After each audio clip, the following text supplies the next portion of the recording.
Welcome. I'm your host, Henri Arslanian, and welcome to this episode of the Future of Money podcast. Before we start, I want to say another big thank you to the 500,000 of you who follow my content each week. This podcast, The Future of Money, is now ranked in the top 5% of all podcasts globally on Spotify. Thousands of you from over 160 countries are tuning in each week. So a massive thank you for all your support. Really means a lot. And as all you loyal listeners know, my goal with this podcast is very simple. It's to go deep in some of the biggest ideas, trends, and developments you are seeing in the field of crypto, and hopefully empower you with this information and then let you make your own decision on what their impact can be on the future of money and finance. And to do this, I invite each week one of the leading figures of the global crypto community to have a one-on-one conversation amongst crypto aficionados and discuss some of these topics. My guest today is Farzam Ehsani. He's the co-founder and CEO of VALR. One thing you may not know about Farzam, by the way, is when he's not a CEO of his crypto exchange, he's an avid salsa dancer. So here you go, Farzam. Great to have you on the show with us on the Future of Money podcast. Thank you so much for having me. Great to be here. It's been, I still remember the first time I met you. I think it was 2016, 17, or those days, 18 maybe, in Joburg, actually, South Africa, at one of the blockchain conferences. So here you go. So this is the long-standing relationships in the field of crypto, Absolutely. I remember that well.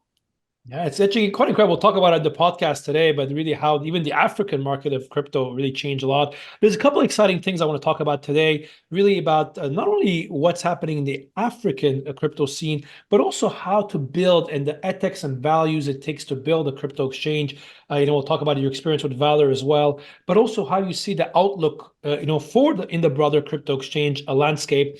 But before we do all this, do you mind sharing with the audience a bit more about yourself and also what is VALR? Sure. So yeah, Farzam Ehsani, as you mentioned, co-founder and CEO of VALR, which is the largest cryptocurrency exchange in Africa right now, and also going beyond the borders of Africa. So we started about 5-6 years ago, nearly actually. It's in March will be our 6th anniversary when we started the company. And we started just as a crypto exchange, particularly in South Africa. But we've got the largest selection in Africa. We've got the deepest markets and deepest liquidity.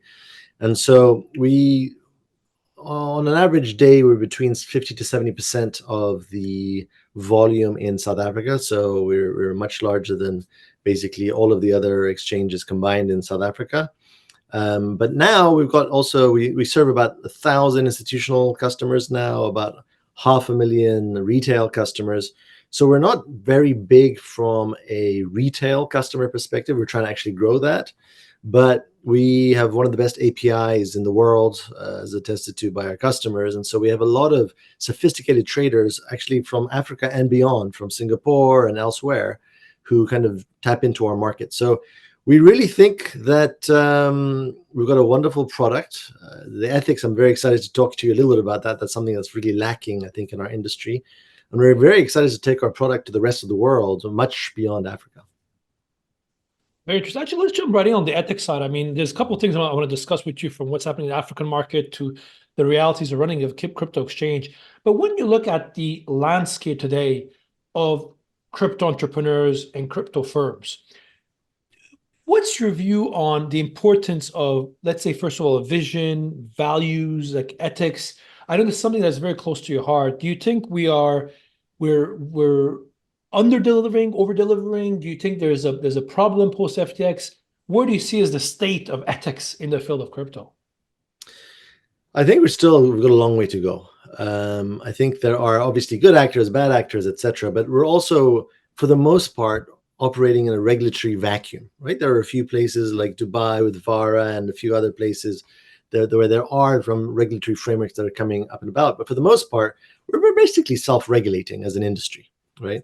The problem is if you're self-regulating and you're not trusted or you don't have the right ethics, then things crumble, as we saw in 2022 and even 2023. And still today, I hear a few things about other exchanges. For example, we won't name names here, but when you see employees that are interviewing with us, and they say, "Listen, I want to jump ship because what people are saying externally is not the same as what we're doing internally," those are huge red flags, right?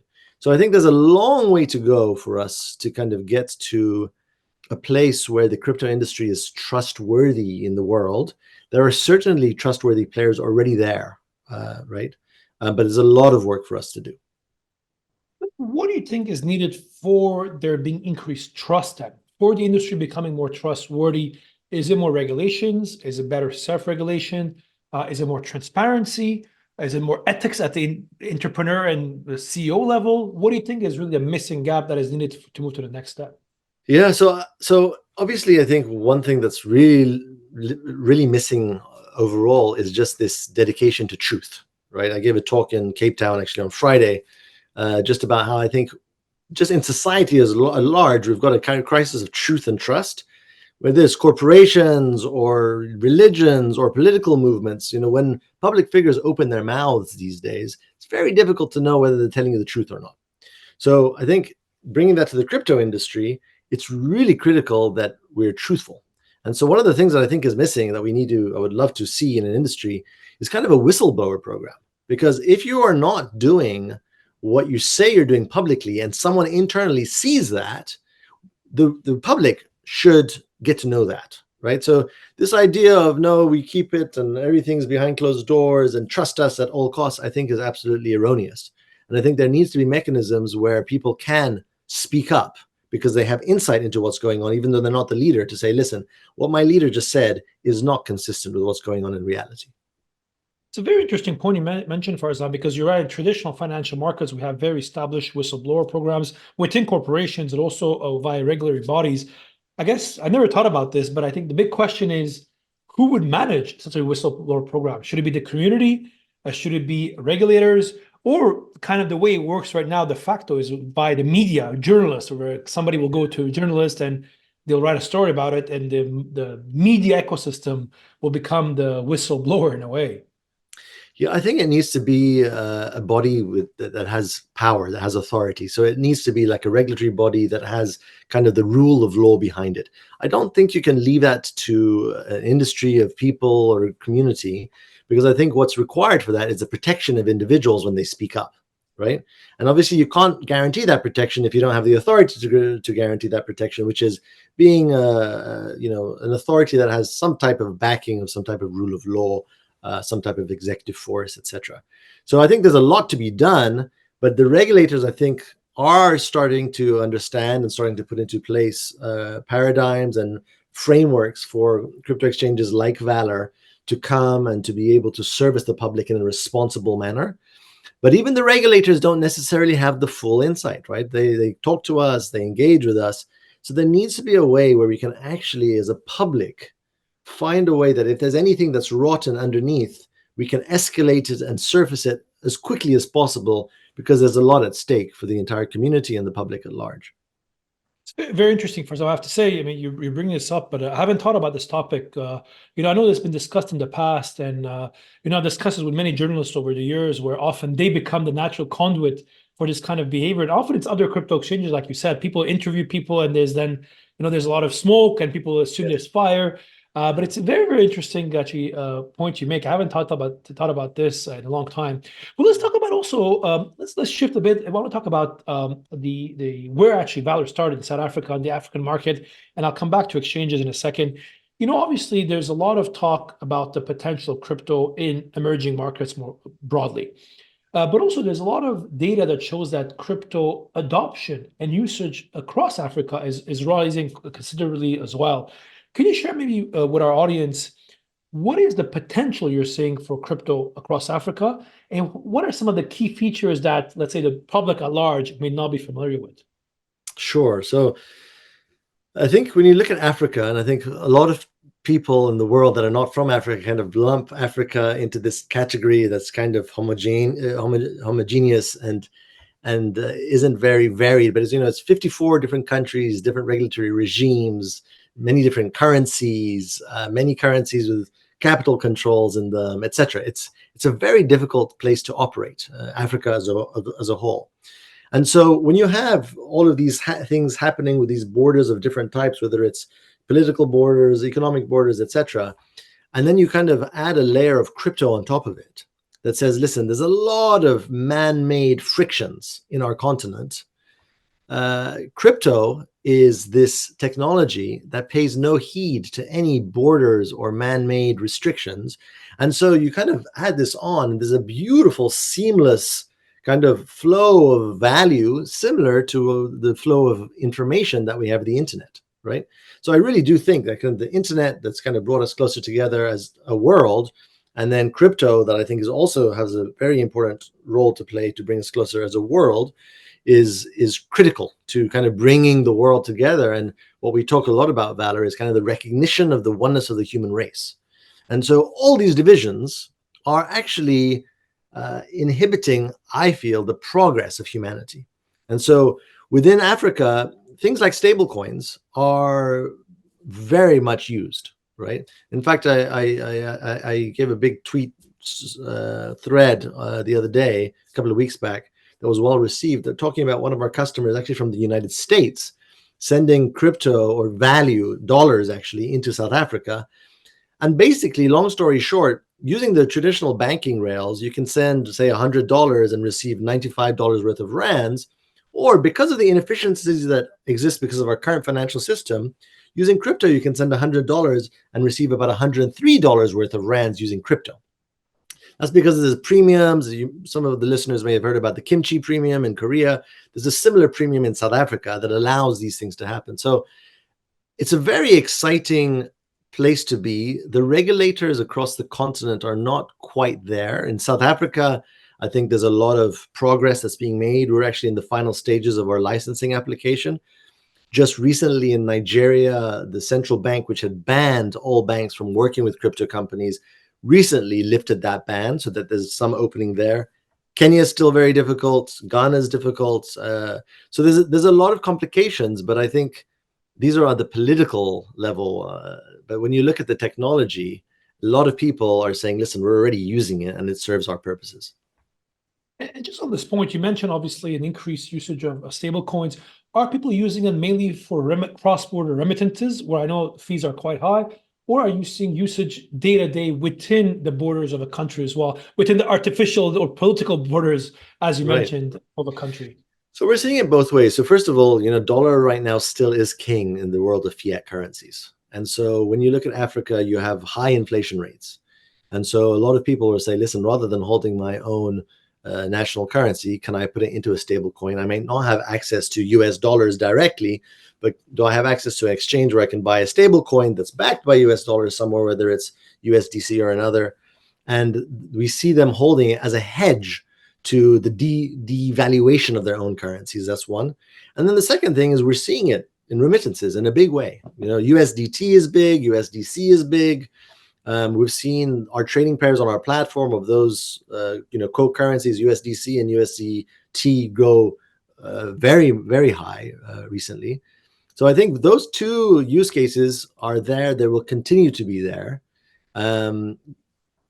We can get philosophical and talk about the US dollar, but I'll pause there because that's a whole different conversation. But on this point, you mentioned obviously Africa is a big country. There's 50 plus countries.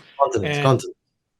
Sorry, Africa. Of course, sorry. Africa is a big continent, and there's 50 plus countries in it, and it's actually quite complicated. There's a lot of dynamics.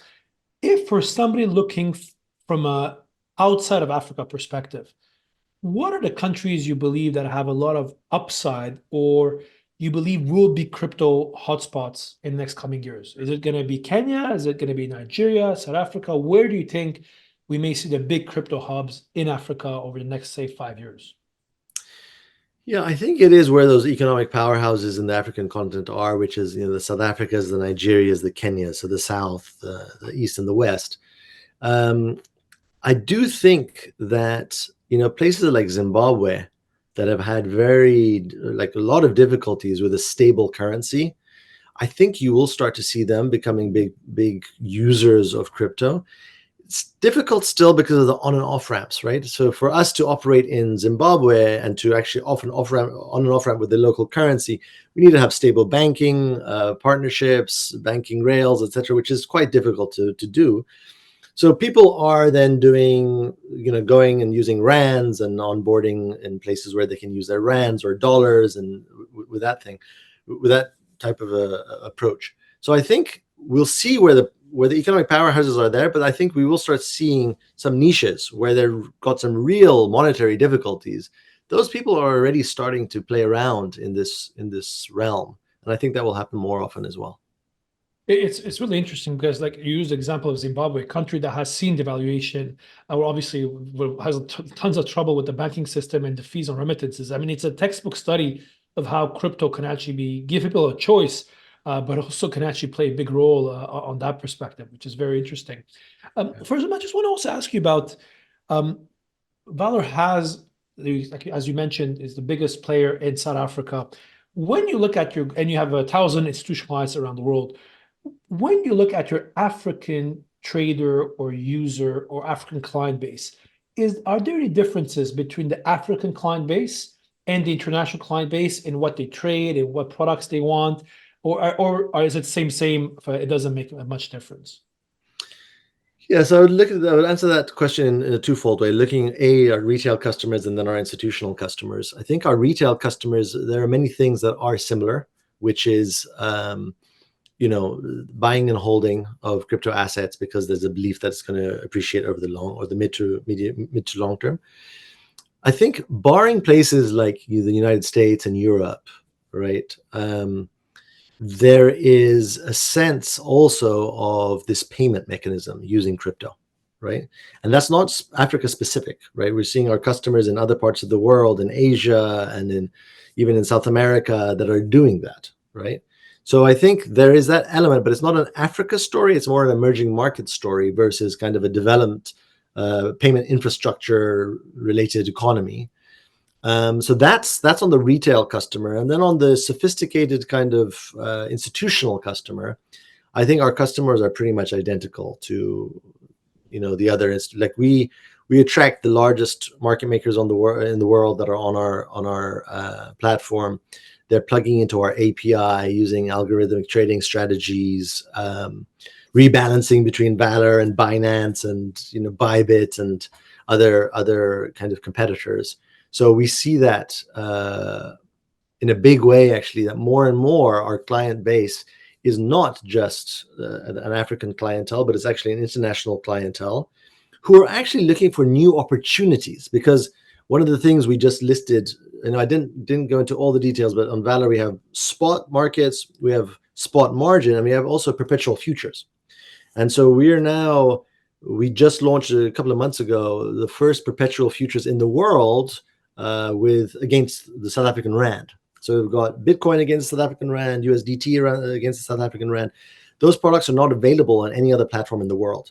So when you kind of look at some of the sophisticated traders that want volatility, you're looking at the volatility of crypto assets coupled with the volatility of an emerging market currency, putting those together for a product that we offer our customers. So it's on this sophisticated institutional side, it's much more similar to the global clientele that we see on other exchanges as well.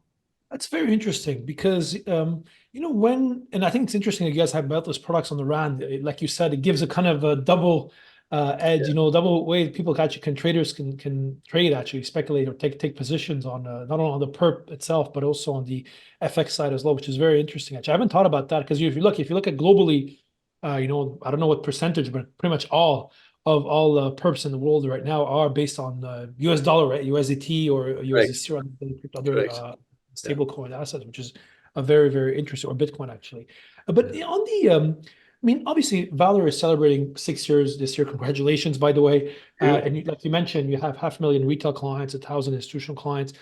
How do you differentiate? Because if we look, let's say we look down in 20 years, let's forget 20 years, in 5 years, and 10 years in the global crypto ecosystem, do you think it's going to be a market where we'll have 5 exchanges, 10 exchanges, 50, 100? How, as a crypto exchange and crypto platform, do you believe you can differentiate compared to some of the players and, frankly, some of the bigger players as well that have a significant market share? A great question. So, number one, there are some great players out there, right? Some of the large international players have got a lot of different types of products, a lot of different options that people can trade different products, different pairs, etc. And we actually just came from a strategy meeting just last week. One of the things that we said that we do really well, which is difficult because everybody says this, is, and this is coming back to the ethics question, is that we do things as they should be done, right? You don't touch what you shouldn't be touching. You make sure that you have controls that are in place. You invest tremendously into security, both your internal cybersecurity team of experts, as well as external companies that are doing penetration testing, etc. And ironically, even though you can't share this, because everybody says, come to us, we're trusted, we're the best, we're the most trusted. That isn't true, as we know, right? There have been issues, and as I said, I think there are some issues that are still out there. But the fact that we can say that we're having our 6th birthday and we haven't been affected directly in any way by the Celsiuses, the BlockFis, the FTXs, and all those. We have never taken a penny of any loss for all of those things. Is we were managing our platform in a way that, do we understand what counterparty risk? How are we providing yields to our customers? Are we lending out their money to people that we haven't done proper due diligence on? So, for example, right now, the yield that we offer on our platform is not counterparty risk yield. It is the yield from staking, which is a blockchain protocol. We don't take any third-party counterparty risk, right? So these are the things that we try to kind of differentiate ourselves on, is to say, we really are here to serve our customers, protect their value. And over time, that kind of differentiation comes up. Now, having said that, you also asked, there are lots of different exchanges. Can that continue? I don't think, we have the large global exchanges, we have regional exchanges, and I would put VALR in kind of the category of a regional exchange that's trying to become global. But if you look at the regional exchanges, you've got a lot of regional and local exchanges.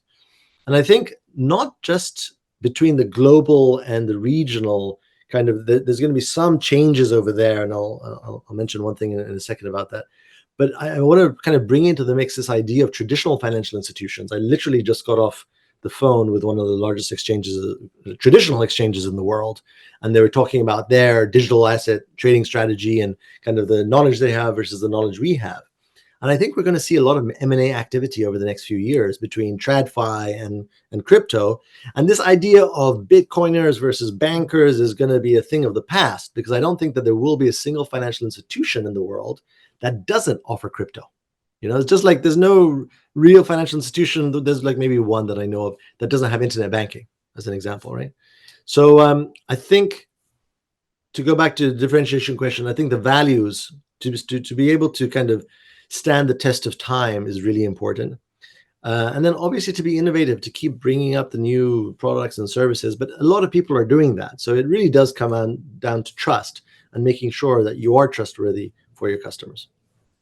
So on the topic of trust, a lot of crypto exchanges post FTX have tried to come up with different mechanisms. Many of them try to get regulated. Many of them have done, some form of proof of reserves, although many would argue that's only one side of the balance sheet. And others have been trying to get third-party certifications, whether it's, certain agreed upon procedures or some Big Four audits, or, type of third-party validation.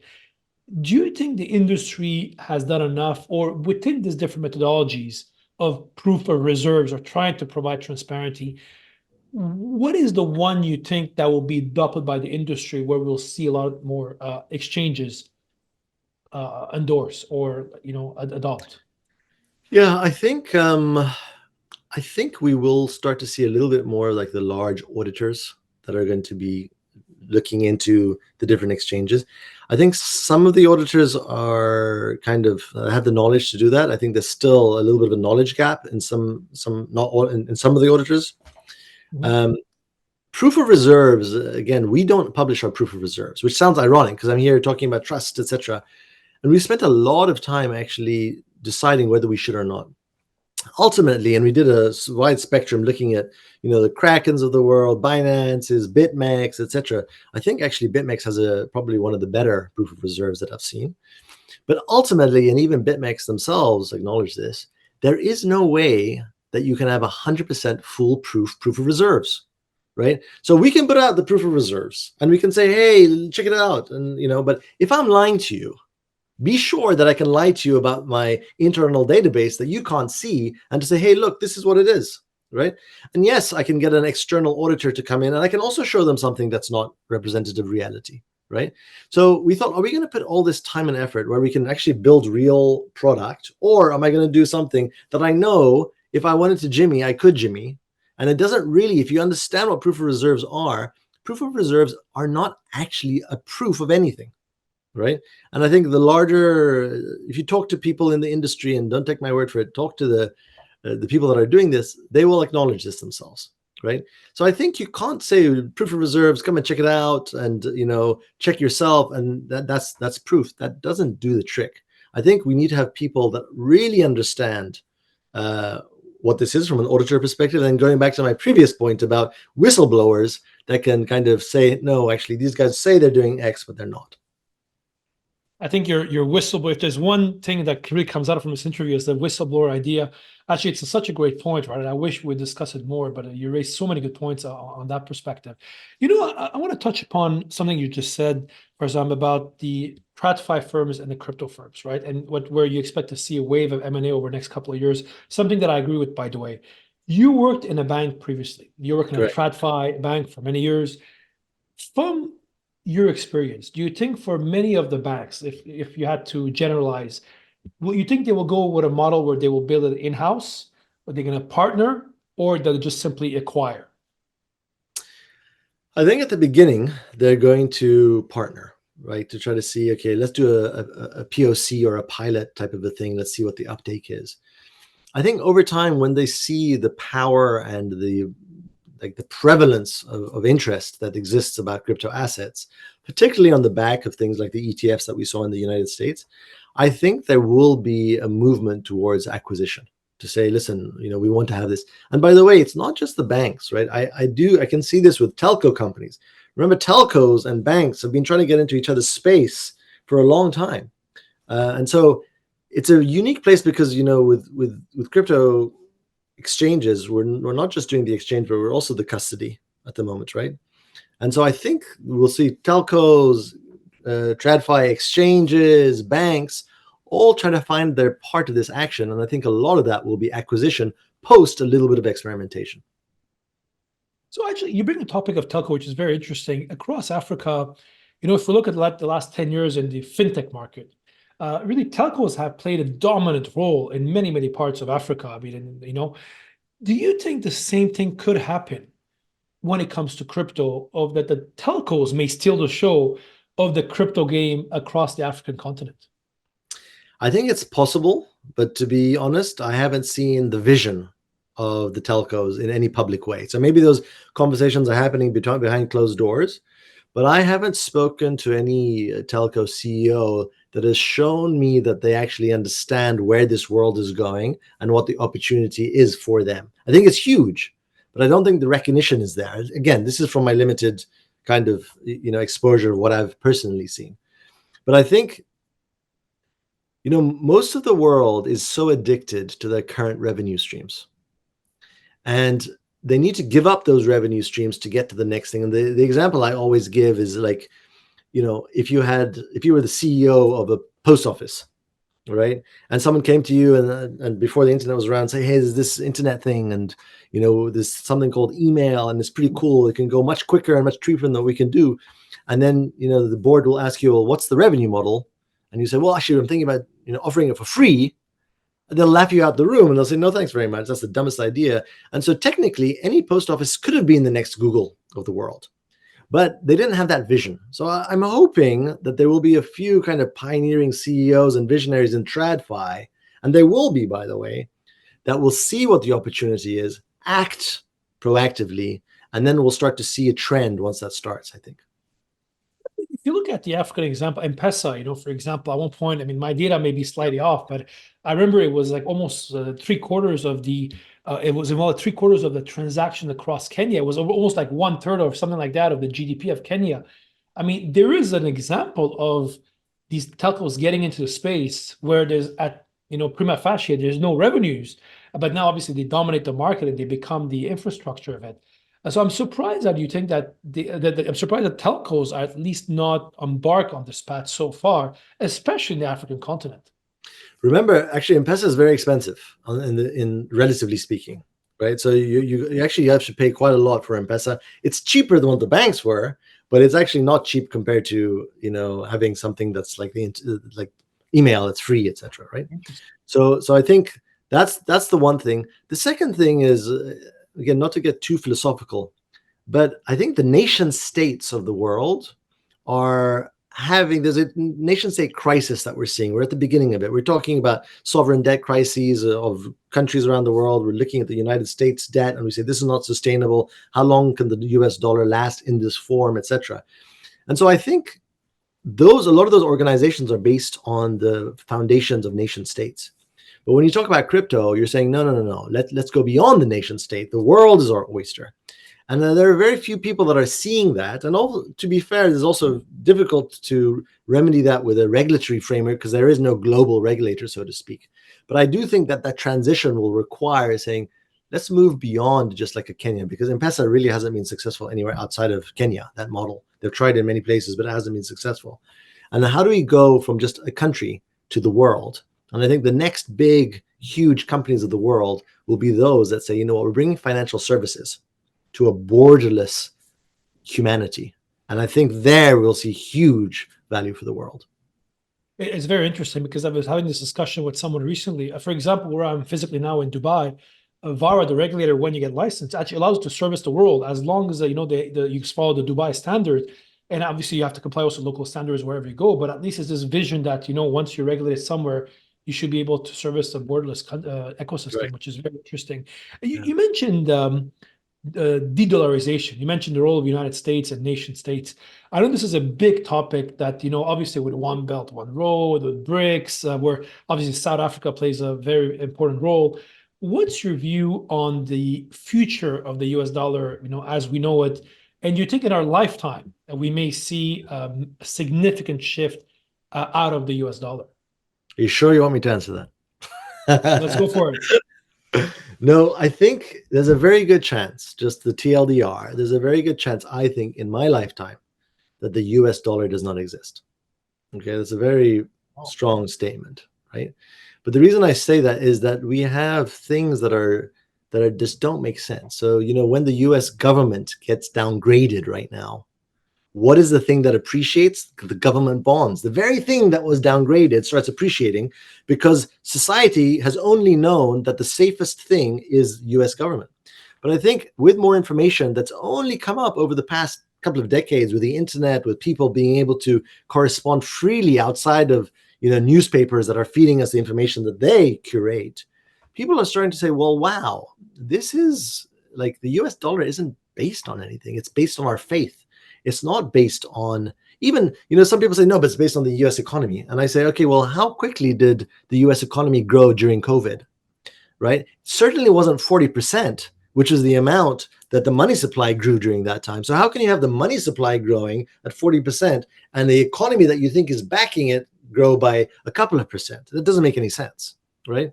So I think people will start understanding this. And then also we'll start to say, well, what is the story of history? The story of history is that the reserve currency has always changed.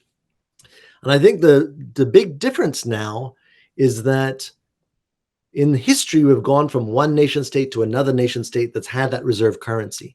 But it's the first time in human history now that we have the technological infrastructure to say, no, we don't need the money to be based on a nation state anymore. It can be supranational to service the needs of everyone. Because is the next reserve currency going to be the renminbi? I don't think so. Who's going to say, no, yes, we'll let China. Is it going to be the yen? Is it going to be the euro?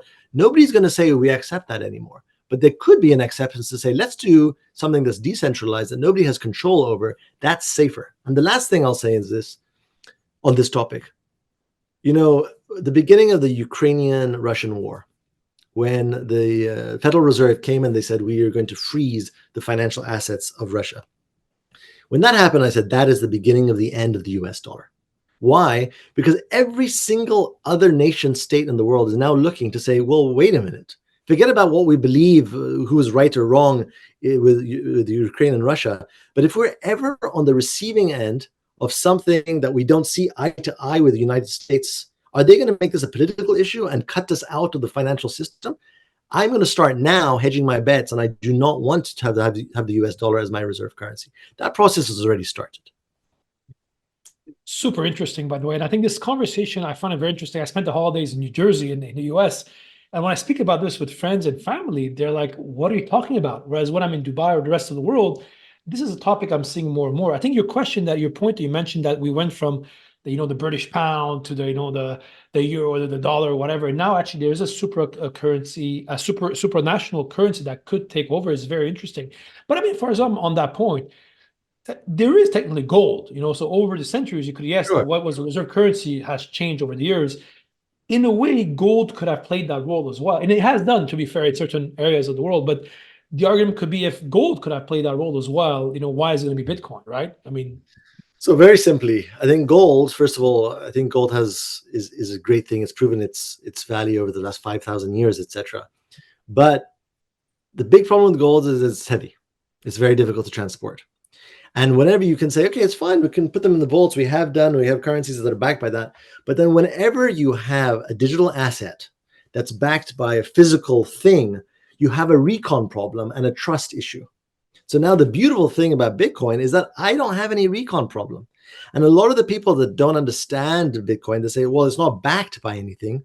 And I say that is the most beautiful thing about it, that it is not backed by anything, because then there's no recon problem. It exists in one place and one place only, which is the Bitcoin blockchain.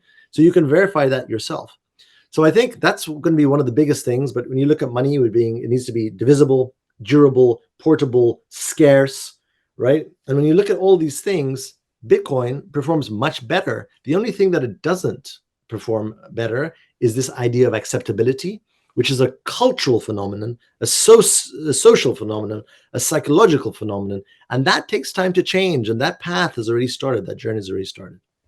it's very interesting, Farzam, because I know you studied economics back in college.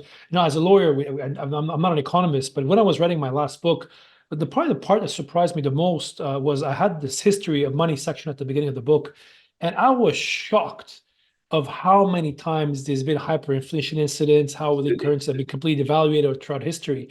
I mean, it's really incredible, and for me, it amazes me that since 50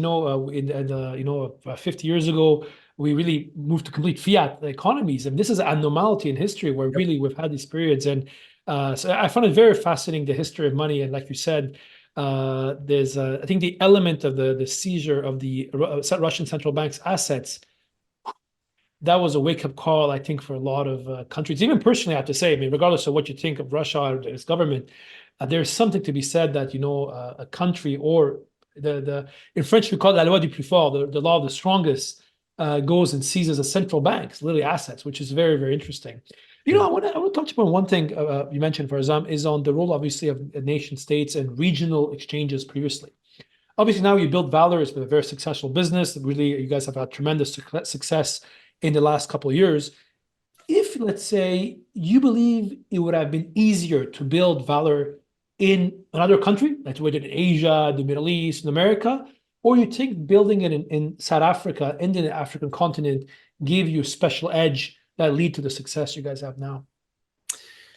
Yeah, I think in retrospect, to have a global business, it would have probably been a little bit easier to start it outside of South Africa. The reason I say that, and I've been very vocal to the South African regulators and authorities to say, it's not the most welcoming environment in South Africa right now. There's exchange controls. I'll give you an example. We raised, in our last equity round of funding, we raised $50 million, right? That was 2 years ago. Now, we've now got a Singaporean subsidiary, which is basically our holdco for international operations now. So we're also in Singapore. And we were told that we can, raise the funds in dollars and then we can pump it into Singapore, right? So, which is what we did. But when the push came to shove to actually do it, I got the call to say, okay, we're ready for you to tell us when you want to convert the US dollars into rands. And I said, no, we're not converting them into rands. We're sending them into Singapore. And they said, no, we understand you're sending it to Singapore, but you first need to convert it into rands, and then from rands back into the US dollars, and then from US dollars you can send it through.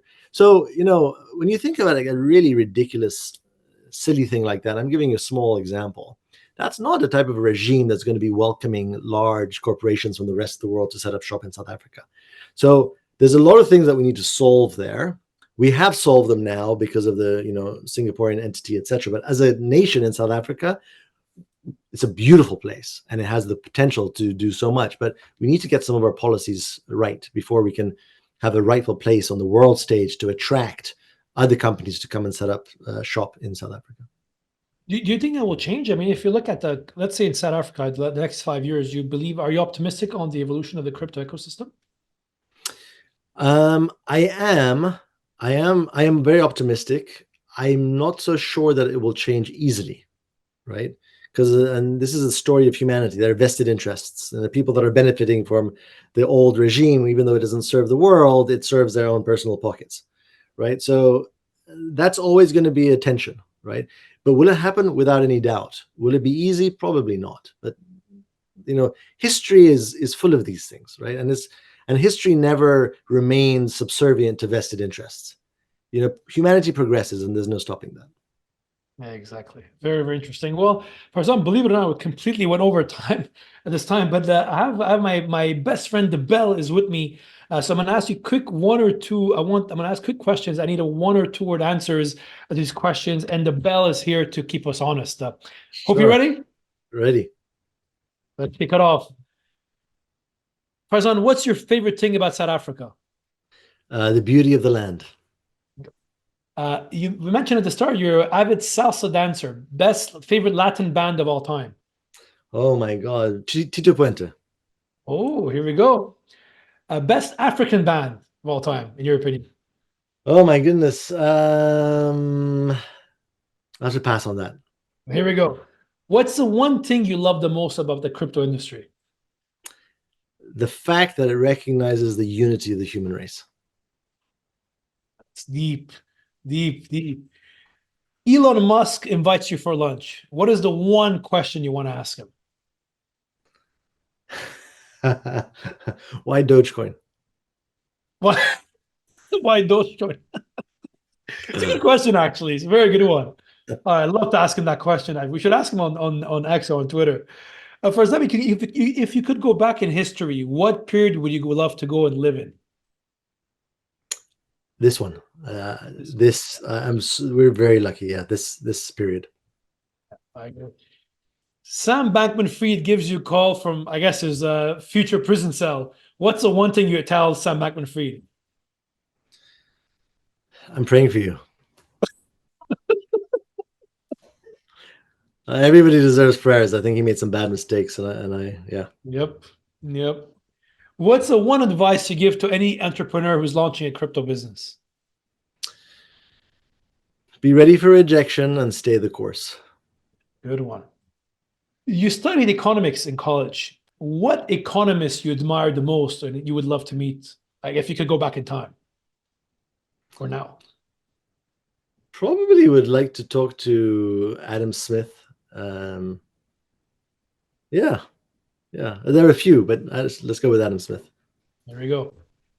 Your nephew comes and tells you he wants to enter the crypto industry, and he has a choice between these jobs: entering the consulting world, which you did, work for a regulator TradFi bank, which you did, working for a regulator, which you haven't done yet, or joining a startup. Which of these 4 jobs should he take to really enter the crypto space? To enter the crypto space? Yeah, a startup. But why is that? whatever you want, whatever your heart tells you to do. Here we go. This is a good one. If you could choose any of the existing crypto CEOs as a co-founder of your next business, who would you choose?